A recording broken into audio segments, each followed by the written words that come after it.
berbincang dengan pengamat politik Universitas Al-Azhar Indonesia, Kang Ujang Komarudin. Kang Ujang, ini kita tadi fokusnya ke tes kesehatan sebenarnya ya. Ini balik lagi ke tes kesehatan, kalau selama ini memang tidak ada yang tidak lolos. Tapi kalau ada yang tidak lolos seperti apa, Kang Ujang? Ya tentu kalau tidak ada yang lolos kan peta berubah dong. Namanya kan nggak lolos. Kalau nggak lolos bisa batal dong.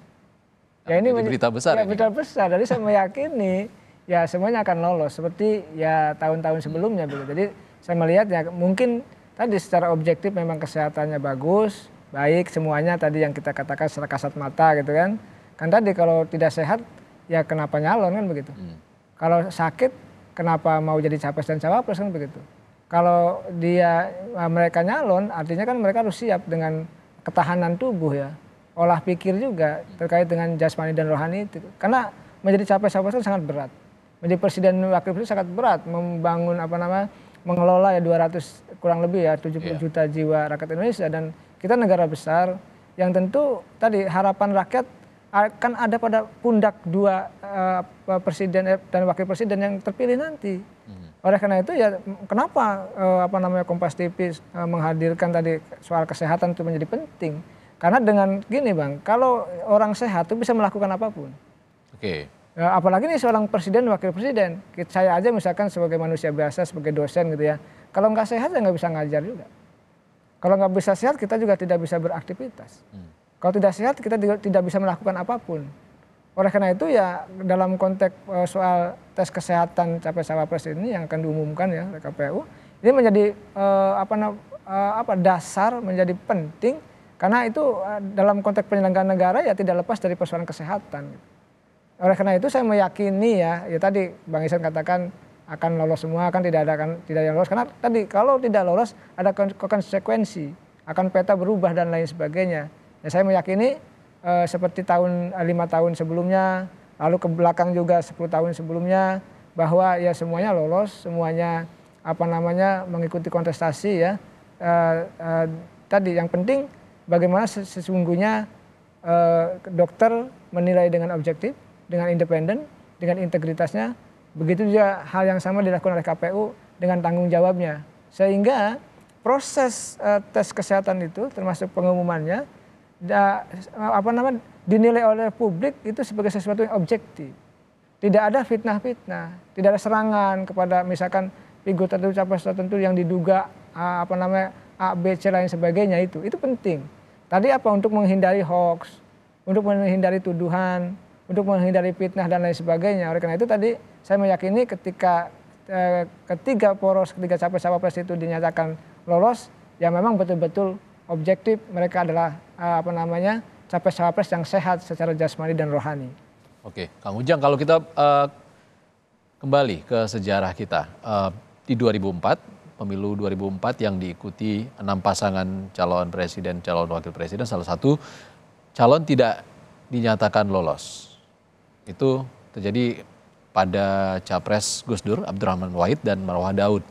Itu dinyatakan tidak lolos tes kesehatan oleh tim dokter dan juga KPU saat itu. Itu pernah terjadi dan artinya pemeriksaan kesehatan oleh KPU tidak formalitas saja. Ya itu tadi. Saya meyakini dari awal kan, tim dokter, karena yang meriksa dokter, KPU hanya rekomendasi gitu. Artinya tim dokter, KPU bekerja dengan penuh integritas. Karena tadi kalau mereka kerja main-main ya, memanipulasi hasil misalkan, itu kan tentu berdampak, berefek dalam konteks proses demokrasi ini. Artinya saya meyakini ya ketika beliau adalah orang yang ahli di bidangnya, artinya dokter itu kan disumpah, lalu KPU juga ahli-ahli ya dalam konteks penyelenggaraan pemilu dan sudah disumpah juga. Artinya pasti mereka kan bekerja dengan objektif dan terbaik ya untuk bisa tadi lolos atau tidak meloloskan pasangan capres-cawapres itu. Jadi saya meyakini ya dalam konteks hari ini ya, dalam konteks saat ini ketika tadi ada pengalaman seperti tadi, saya meyakini mereka akan objektif. Dokter akan objektif, lalu juga KPU juga akan objektif sehingga proses tadi pemilu ini tidak ada sakwa sangka. Misalkan ada tuduhan, kan sekarang mudah hoax tadi. Mudah orang mencaci, mudah orang memfitnah. Oleh karena itu untuk menghindari soal fitnah, penerbaan hoax dan lain sebagainya, maka integritas dari dokter, integritas dari penyelenggara pemilu menjadi penting. Itu yang harus dilakukan oleh pihak-pihak tersebut. Ya, walaupun nanti tidak diumumkan secara detail oleh tim dokter dan juga KPU, tapi hasil pemeriksaan yang sudah dilewati di RSPAD beberapa hari yang lalu ini nantinya akan dirapat plenokan oleh KPU dan juga akan diumumkan. Kita akan langsung lihat suasana di Komisi Pemilihan Umum, Kang Ujang. Yuk, siap. Sudah tampak ramai, sudah terlihat ada aktivitas yang dilakukan di Komisi Pemilihan Umum. Kabarnya sore ini akan disampaikan hasil tes kesehatan untuk tiga pasangan bakal calon presiden dan calon wakil presiden yang sudah melewati tes kesehatan di RSPAD Gatot Subroto, saudara. Tadi Fedriska Ananda menyampaikan, jurnalis Kompas TV Fedriska Ananda menyampaikan tim dokter dari RSPAD sudah menyerahkan hasil tes kesehatan yang dilakukan di RSPAD Gatot Subroto dan dibawa siang tadi ke kantor Komisi Pemilihan Umum untuk dirapatkan dalam rapat pleno KPU dan akan disampaikan hasilnya ke publik pada sore ini.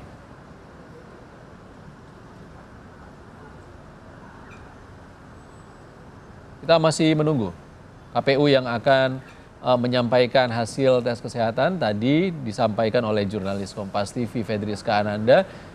Sebelumnya ada rencana hasil tes kesehatan akan disampaikan KPU pada pukul 14 atau pukul 2 siang hari ini. Namun hingga pukul 14:49 KPU belum juga menyampaikan hasil tes kesehatan.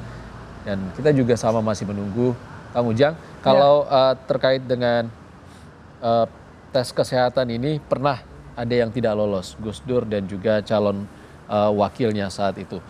Artinya tes kesehatan dilakukan dengan benar dan juga tidak formalitas saja. Terkait dengan independensi dokter yang melaksanakan tugasnya dan juga KPU, harusnya bisa dipercaya oleh publik. Ya harus bisa ya. Kalau begini Bang, misalkan ketika MK kredibilitasnya hancur gitu ya, maka lembaga-lembaga negara ini harus bisa dijaga integritasnya itu. Seperti tadi tim dokter, RSPAD, lalu KPU ini penting. Sehingga instrumen-instrumen yang mensupport demokrasi ini terkait dengan penyelenggaraan pemilu itu betul-betul memang tadi bisa dipercaya oleh publik.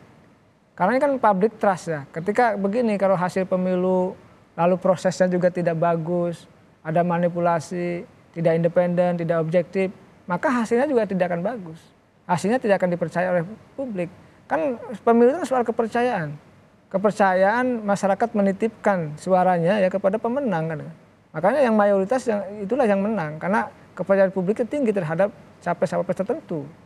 Oleh karena itu tadi ketika banyak persoalan di bangsa ini ya, maka setiap lembaga negara termasuk tadi tim dokter dan KPU sebagai penyelenggara apalagi itu harus betul-betul menjaga integritasnya itu, independensinya. Yang paling penting itu profesionalismenya. Jadi oleh karena itu saya melihat ya saya meyakini dari awal ya kan tadi dari awal kita di sini di tempat ini di breaking news ini bahwa sejatinya mereka itu mampu dipercaya oleh publik. Dan saya meyakini juga mereka tidak akan menggadaikan ya, integritasnya hanya gara-gara soal tes kesehatan itu. Oleh karena itu ya ada pengalaman tadi di pemilu sebelumnya yang juga tidak lolos, maka saya meyakini bahwa apa yang dilakukan oleh tim dokter dan KPU adalah betul-betul bekerja dengan tadi independen, dengan profesional dan berintegritas. Itu karena marwah yang harus dijaga dalam konteks menjaga demokrasi di pemilu ini.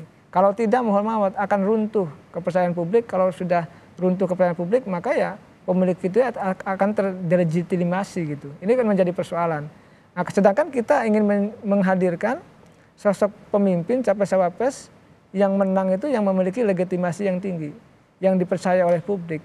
Maka prosesnya harus baik, maka prosesnya harus bisa dipercaya, maka prosesnya harus bisa dipertanggungjawabkan termasuk dalam konteks tes kesehatan ini.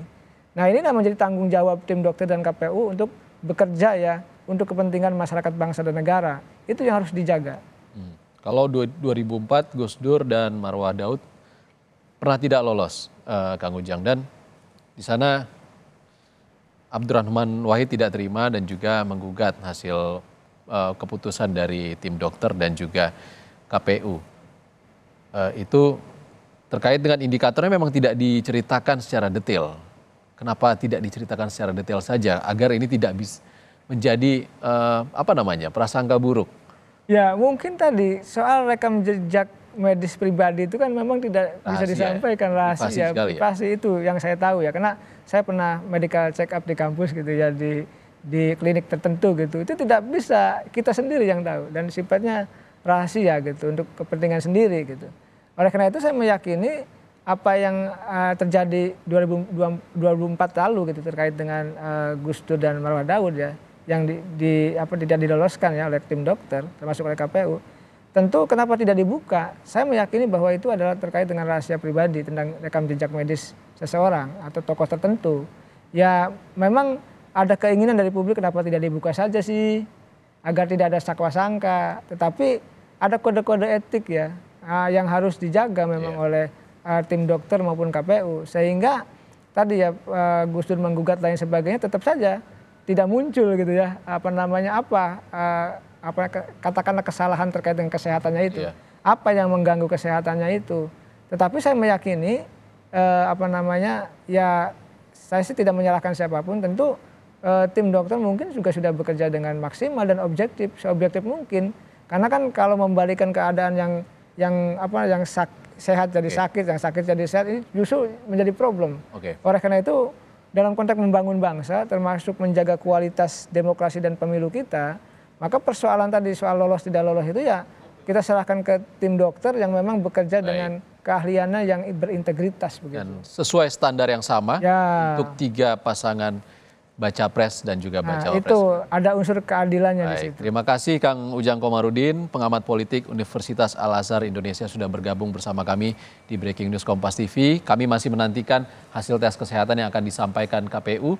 Dan saat ini KPU masih melakukan persiapan untuk menyampaikan hasil tes kesehatan yang sudah dilalui pasangan baca pres dan bacawa pres. Anda dapat menyaksikan pengumuman hasil tes kesehatan di program Kompas TV lainnya. Saya Ihsan Sitorus undur diri. Terima kasih. Sampai jumpa.